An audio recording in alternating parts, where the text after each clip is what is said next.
Welcome to another video. In this video, we'll be getting started with Flutter. So let's start. So as you can see, here are the Flutter is the website at Flutter Dev. So as you can see, it's made by Google and you can make applications for mobile, web, desktop, and embedded devices from a single code base that's written in Dart. So you can try it in your browser. Right, so you can also try a code lab of Google. Okay, so you want to install Flutter first. So you want to click on get started or go to docs, get started, install, choose your operating system. So if you're on Chrome OS, Linux, Mac OS, or Windows. So I'm on Mac OS, so I'll click on that and you just follow this and you will be done. For example, you can go to Windows and same way for Linux. And on Chrome OS, you will need to enable Linux apps and then you can install it. Right. So now after you've installed Flutter, you should be fine. Now you need a code editor.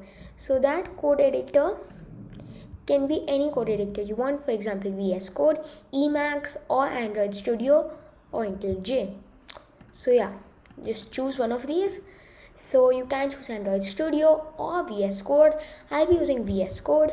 Okay, after that's done, we can start. So open up VS Code, and as you can see, I have my VS Code open right here. So the first thing you need to do in VS Code is come to your extensions and install your Flutter extension. Now this will install the Dart extension as well. As you can see, there is a dependency Dart. I have already have it installed, but instead of this uninstall button, you should have the install button. After that's done, you will have the Flutter extension installed, and you should have already installed Flutter on your computer. After that's done, we can start by making a new Flutter project. So come to View, Command Palette, or Command Shift P. In here, click on Flutter New Application Project. Then come to your folder, so Documents, Projects, and I'm going to select that folder. In here, I'm going to call this Flutter course. You can call it anything you want. Now, as you can see, if I type in test, this says you cannot use test as a name. That's because test is already a Flutter dependency and it is used for testing. So you can't name anything. So you can't name it Flutter. So you can't name Flutter. You can't name material. So you can't material and Cupertino, and those are different styles. But for now, just call it Flutter course or anything you want. Press enter. This will create the project. As you can see, that's creating the project, and that's because I already have Flutter installed and set up in the path. So now that that's created this project, you want to close this, and now before we do that, I want to also introduce that there's another way of using this, and that's called the Flutter Version Manager. Flutter Version Manager, that's called FVM. And what you can do with this is, for example, let me see. So for example, if you have your Flutter application and you want to use different versions of Flutter, for example, on one you want to use 2.5, and on some other one you want to use the beta, or maybe on some other one you want to use stable, you can do that with Flutter Version Manager. So there's a GUI available, and so that's Flutter Version Manager. But let's start now. So to run this, you can press F5 on your keyboard like that, and this will start. Otherwise, you can go to Run, Start Debugging, and as you can see, the shortcut is F5. Or you can even come here and click on start debugging, but that's already debugging for me. So I'm going to let that debug, and while it's debugging, there's one more website you should visit, and that's called the api.flutter.dev, right? So here you have a lot of stuff. For example, there's a widget called Scaffold, so I can just search for that, and as you can see, we can read more about it here. So sample code, and as you can see, we have our sample code. Now we have our sample code. So yeah, you can use this, and we will be using this. So let's come to Flutter Dev. Now, as you can see, it's running already, but I will be using this, and before you start using Flutter, you need to understand that Flutter is only widgets. So everything or most of the code is widgets. Now if you actually see this code, there are 115 lines of code, and yeah, so let's start. And as you can see, these are just comments explaining what this code does. So I'm just gonna make this a little bit smaller. So I'm going to delete everything and start from scratch. So if you save this, we got this breakpoint, and notice this is because, as you can see, let's close that, we have set uncaught exceptions. Click on that. Now you won't get those breakpoints. You can continue by clicking on this button. Now as you can see, we got this error. So let's fix this. Now this error is there because we have not put any content in our application. So let's start by doing this. First of all, there are 3 libraries you need to you can import one of them, but the 3 libraries are, so as you can see, there is this PubSpec YAML where you can see some stuff. So the first one's Cupertino icons, and that's a Cupertino library, and that gives you iOS style widgets.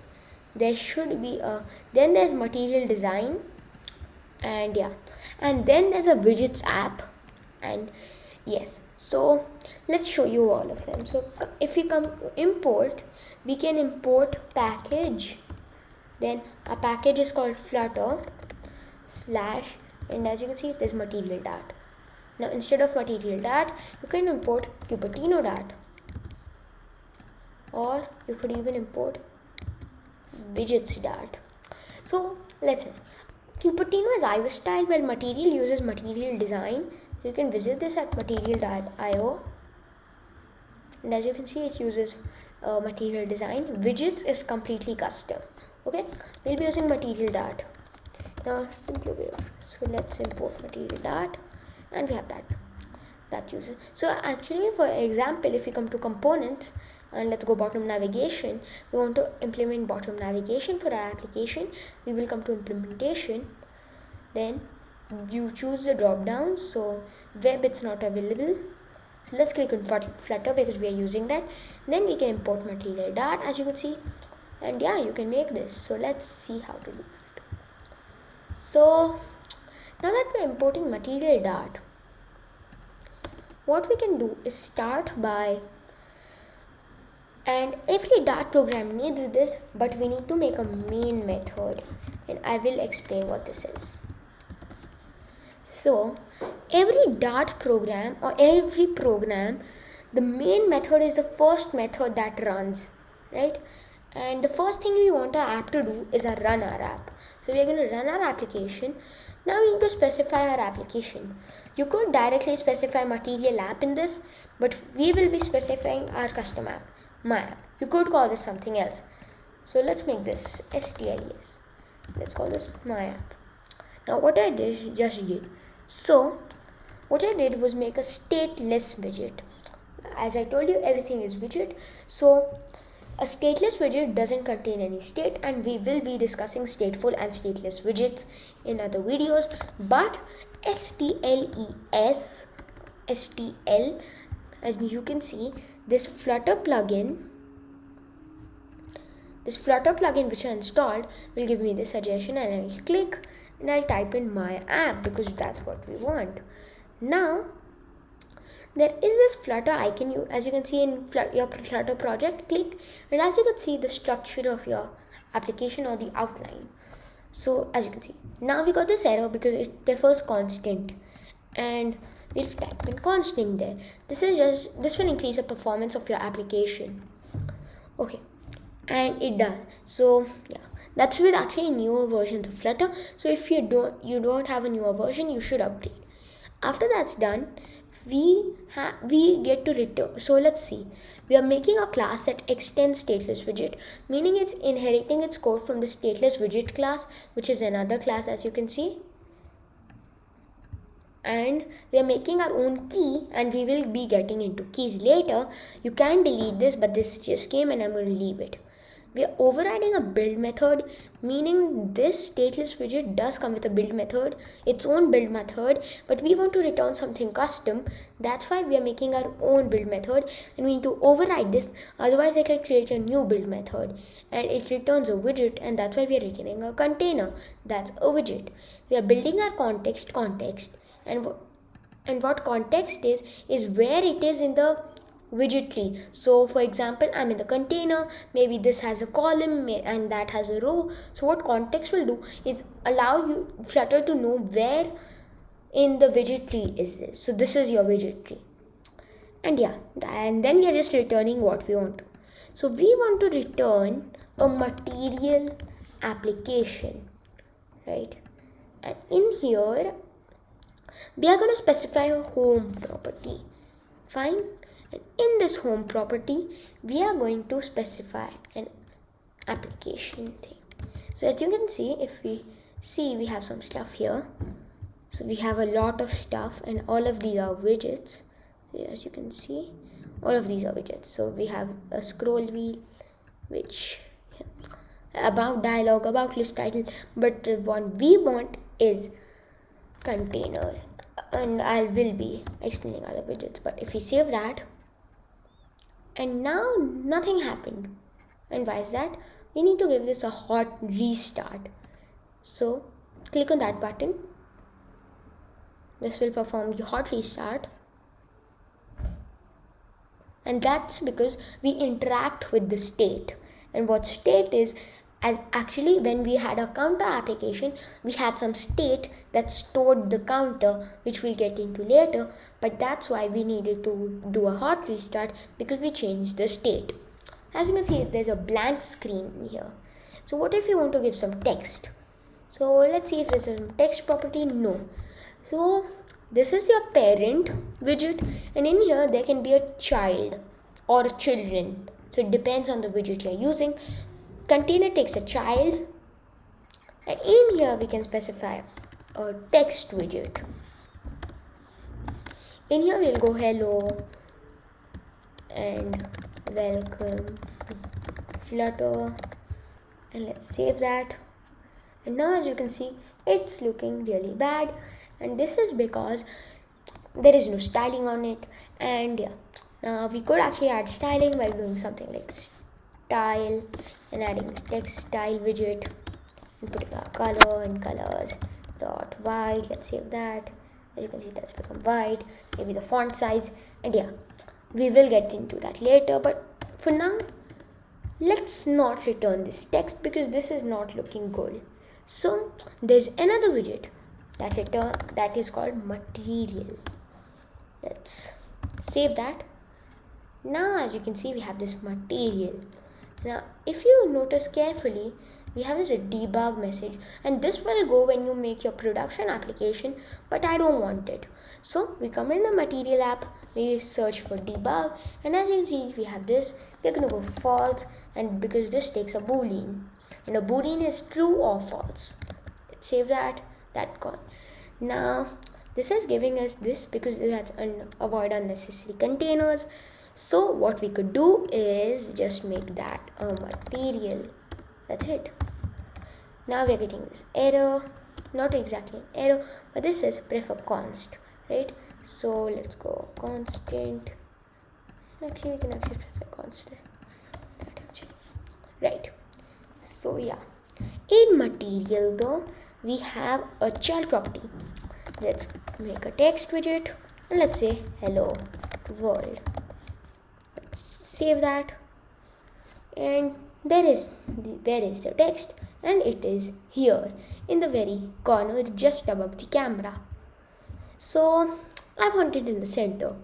What we can do is click on this text, click on this bulb icon, and click on that bulb icon, or select that and command dot on Mac, control on Windows and Linux. Then come here and choose center. Save that. And now it's in our center. Okay, now we can see our text. Now what I also want is like this should be a little bit big because it's really small right now. So as you already know, there's a style drop on this, and we have text style, and we can specify a lot of stuff. So if you want to see all the stuff we can specify, we have a color, a background color, a font size. Let's increase the font size now. And let's go 24. Save that. And as you can see, that's become bigger. Now we can change the font family, and we will be looking more into styling later in the course. But that's it for this video. I hope you liked it. In the next video, we'll be checking out the Scaffold widget that will allow us to get an app bar and a bottom navigation and a lot of stuff into our application. So stay and keep watching for the next video.